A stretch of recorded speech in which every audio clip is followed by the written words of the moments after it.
kind of nervous. Like, that's not the logo, eh? Just had the pleasure of getting this stuck up to the axles in mud. Where the gap is, you then get air ingress, water ingress, that type of thing. So time to get back to Scotland. VR is, as we're discovering, extremely expensive.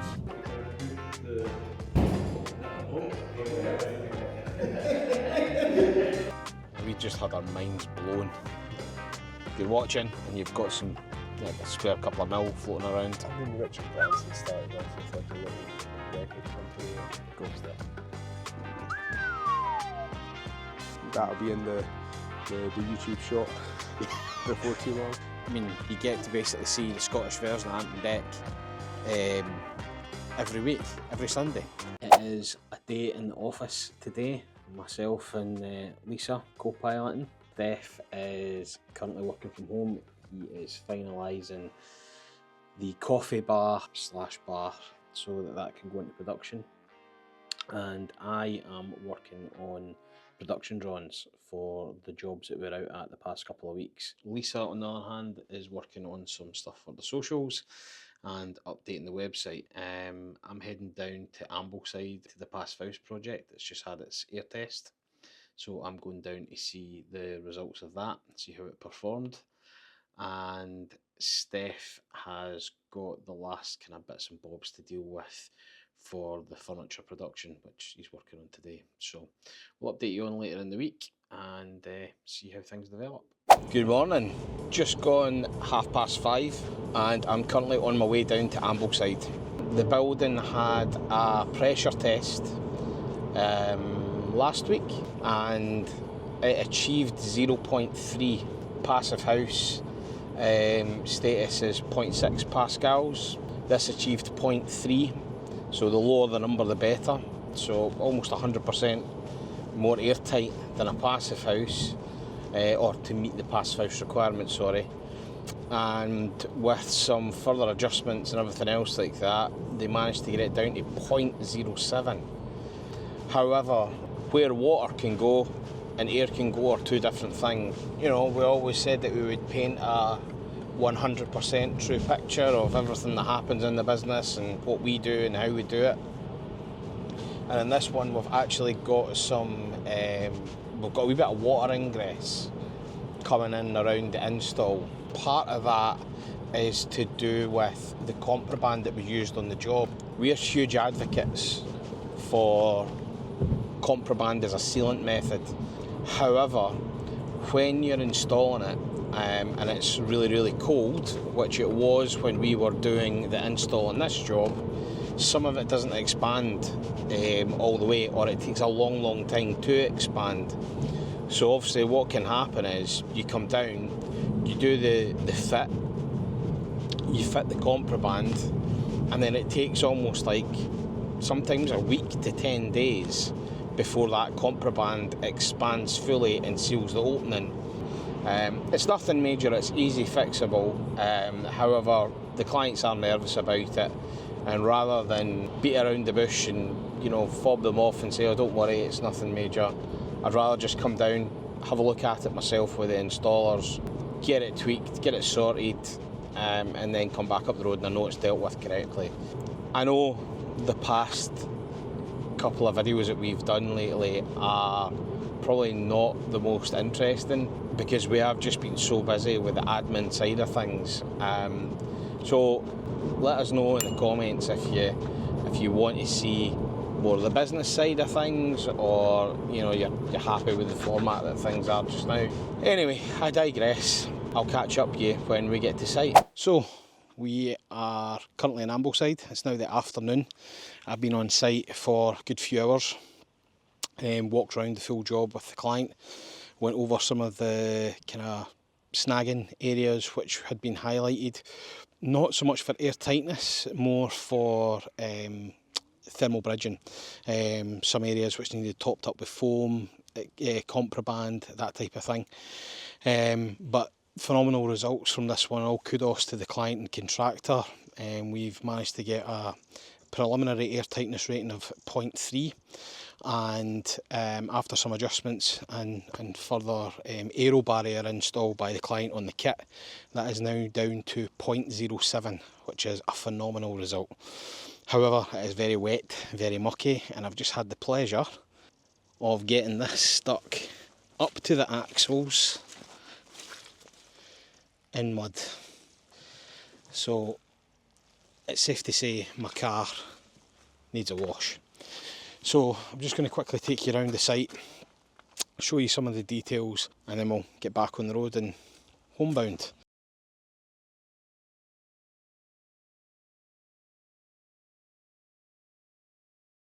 So we all remember this job with the views. Another glorious day down here. It wasn't this morning when I left Scotland, but the sun is shining now. So basically, today's job has been primarily dealing with the seals at the bottom along the windows here and up the sides. So one of the issues that we have when we use materials like compriband, when we install them in the cold, is that the compriband doesn't expand fully. It can take sometimes 5, 6, 7 days to fully expand. What happens during this time is that if it doesn't expand fully, you obviously get a gap. Where the gap is, you then get air ingress, water ingress, that type of thing. So today's job has been basically checking all the windows which were sealed and topping the seals up, and then patching in any areas of compriband, then applying an extra seal membrane to the bottom just to make sure it's, you know, belt and braces watertight. So this is the end result. We have a really nice tight seal here. Then we've got this bitumen bonded at the bottom, and that seal runs right the way along the bottom of the window. So we get a really nice airtight install, and that's the same on all the windows that's here. So you see here again, got a really nice tight joint, compriband stops, further seal here, and then that's all wrapped down and onto the DPM. So yeah, a small detail, but it takes time to do it properly, and unfortunately it's something that we can't see until after the initial install's done. So in this one we had a little bit of water ingress over the festive period, just where the compriband hadn't expanded fully. That's all done now, so they're ready for final air test. Some aluminium sills. We're going to be making some bespoke components for this, and we'll be back down in probably 10 weeks time to fit some of the external Rafa blinds on the outside. But overall this one's looking fantastic. Really happy with the fit on this and the way everything's turned out generally. It looks great. So time to get back to Scotland. It's been a few hours since I left site. I am currently playing a game of 52 miles range left in the car, 46 miles until I get home. So it has been an extremely long day, like 14 hours now. However, when I was sitting in the car there driving back up, I thought, just reflecting on today's job and how it went, and we don't ever profess to be absolutely perfect. And when you go back and see some of these jobs, despite the fact that that job that we've been to see has an outstanding air tightness capability, I mean, it's the best, in 16 years, the best air tightness property I've been in is probably around about 0.2, which in itself is phenomenal. It's, you know, way above the standard of passive house. However, to sit in a property today that's 0.07 is phenomenal.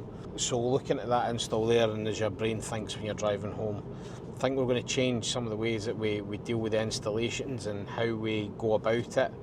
And I think from now on we'll insist on a 2-level fit, foam on the inside, contraband on the outside and utilise the fix-around technology on the outside to make sure that it is doubly, wind and watertight. But yeah, I'm absolutely burst, I'm shattered. I've got band practice tonight when I get home, so I'm going to get to go in, sit for 20 minutes, and then I'm back out the door. Aye, I'm a happy chappy, but a tired one. We'll see you tomorrow. Exciting day today. Obviously you will have seen last week we had a boatload of stuff ordered from Carhartt. Embroiderer phoned this morning. Everything's done with the exception of 2 items, which definitely have changed. What's the 2 items? The gilets? Gilets. But he's got my gilet. He's waiting for mine though. Sorry, having a conflab there. Anyway, it's arrived. Box is here. Steph's first impressions. We have not seen these yet. This is all Steph's designs. I just facilitated the graphic design element, so if it looks shit, it's all on him. Steph? Get this bus off my back, Kinda nervous. Okay. It's large, it's my one. Oh, I do like that. Do like that. That is pretty smart. It actually goes that way. So these logos go that way. They're inverted, grey and white.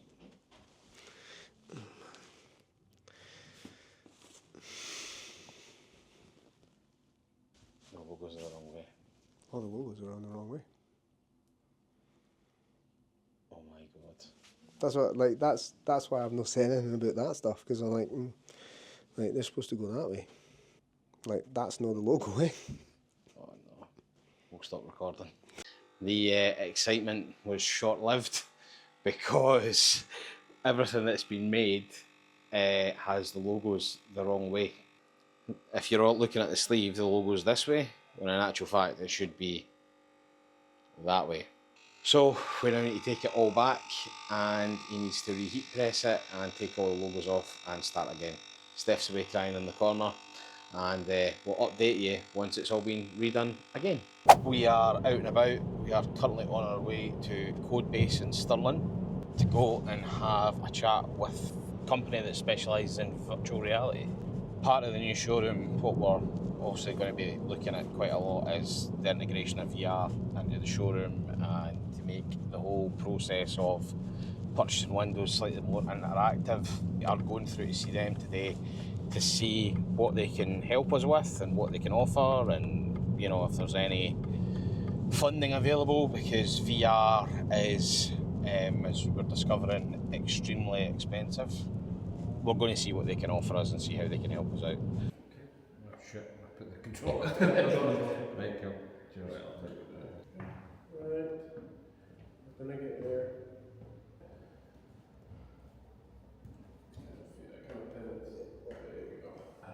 Let's see, the runway that we were talking about earlier, this is in New Mexico.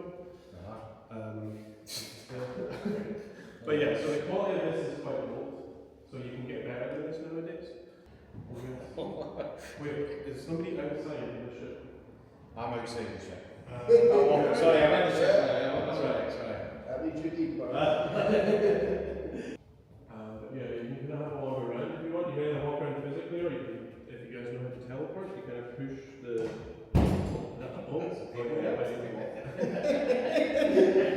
See, usually I'm here to herd the sheep, but Yeah. so that's it. That'll happen. No, What a minute. hey, do it 180 now. 180. Right. Yeah. You see me waving? All right. Okay. Sorry, I was standing over. I was No, that's totally fair. Yeah. So yeah, I'm creating this tool that allows you to either look at it from like a bird's eye view, or actually be in the site itself, kind of be able to adjust. We've used VR quite a bit. Yeah. Hence why It's actually nice to see it in some different scenarios, because it's always building that and at the end of the day, we're building. The thing is that it's all about the external aesthetic, and maybe there's certain areas of the building that have been quite well developed. Where they've put a bit of time into the render and stuff, but generally it's a big sexy house on the outside, and that's why people are next to it. Yeah. But it's the intricate details, like the small details. Even like standing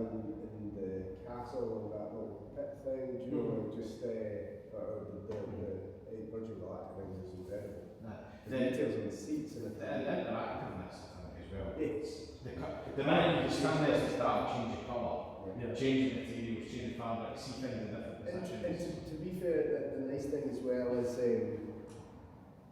this is the first conversation VR related that we've had where we're actually discussing kind of something related to, like, it's bespoke to our requirement, and it allows for people to kind of change like colours and materials based on what is available. So everything there, you know, everything up to this point is we're looking at scale, we're looking at size, but it's maybe not an exact representation of the product. We're just looking at. I guess that comes from, you guys are looking at architectural models, Exactly. which is not so easy to change. Whereas in here, because it's standalone, it's using basically what video games use. So we have to process those models. So we would take the architectural models, make them a lot smaller, but maintain the same level of detail, like you saw in the seats. Like those were original CAD models, but we had to process them to make them a lot smaller and more detailed. And then we can fine tune everything, so we can separate every single part of that so that it's a different material and has different reactions to light or whatever. Update those real time.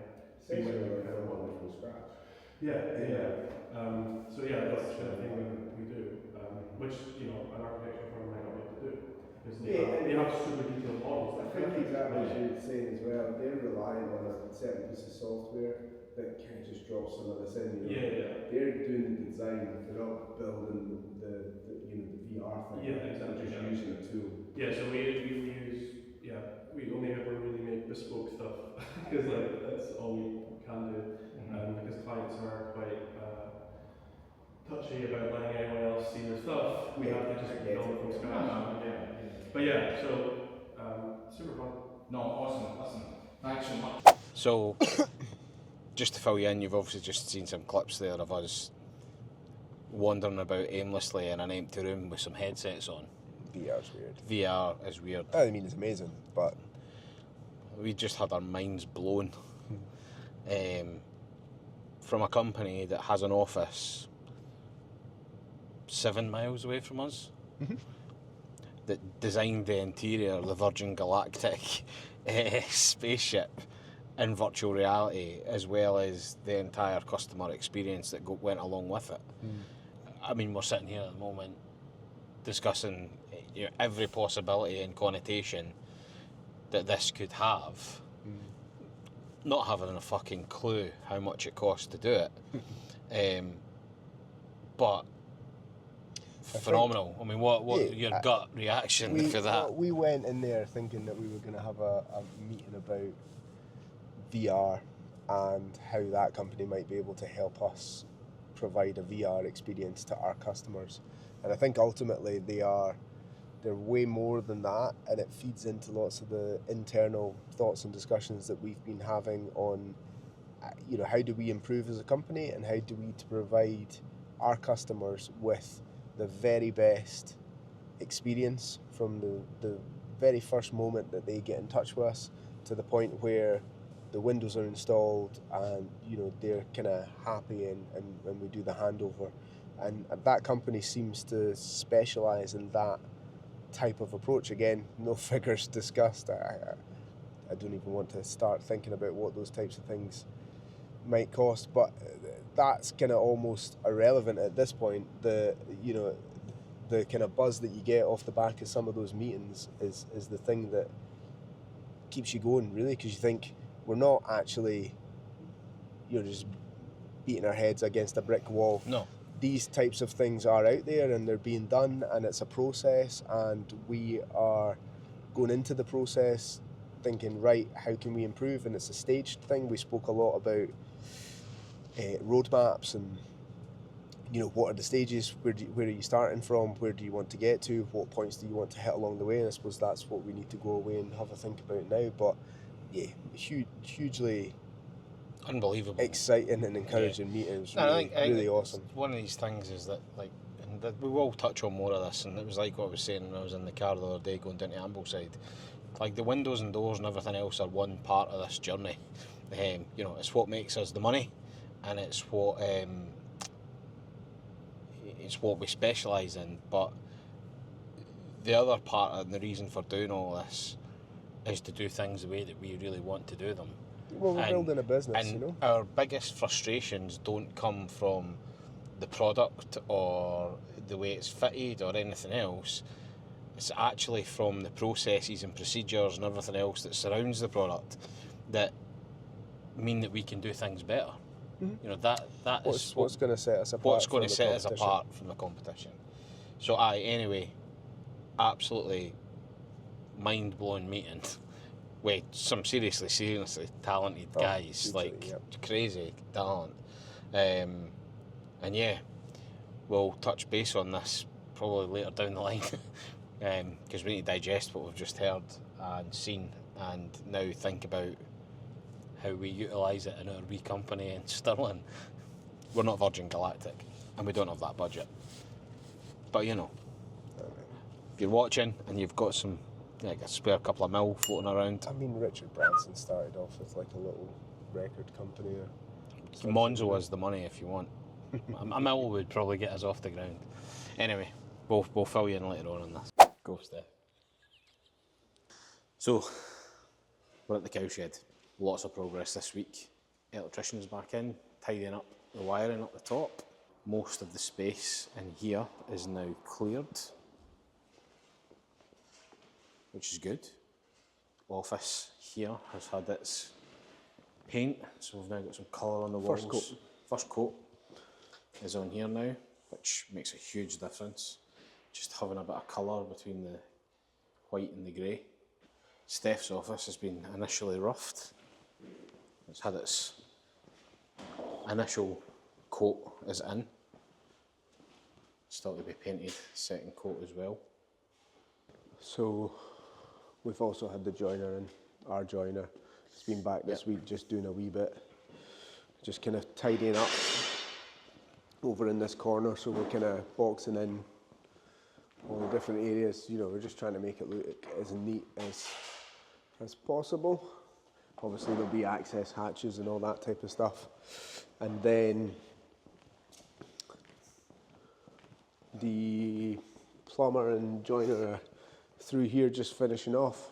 Get the doors off at the moment for the 2 bathrooms and the kitchen, because those have been getting an initial coat of paint. The accessible bathroom, sink and toilet are in. All the plasterboards on the walls. This just needs to get filled and sanded and painted. And it's got water in it. We've got water. And we've got a grey toilet seat, which is, I wasn't expecting that. I don't think I was expecting that either, but what I suspect is it matches the grab rails. Ah, right. So it's a package, you get it all together. The normal toilet, a few bits are power off. at the moment, obviously the electrics are off while there's the wiring. So a few bits and pieces are off at the moment just while things are getting connected up, but the shower tray is in and sealed, connection for the shower is in, all the water is live to the toilet and cistern and the sink, but it's just off, and this panel needs to go back on. We need to get on to sorting out tiling and things like that so that can get done. And then in the kitchen, it's all installed. We also have our little kind of under counter water heater which is in there, and that's going to power.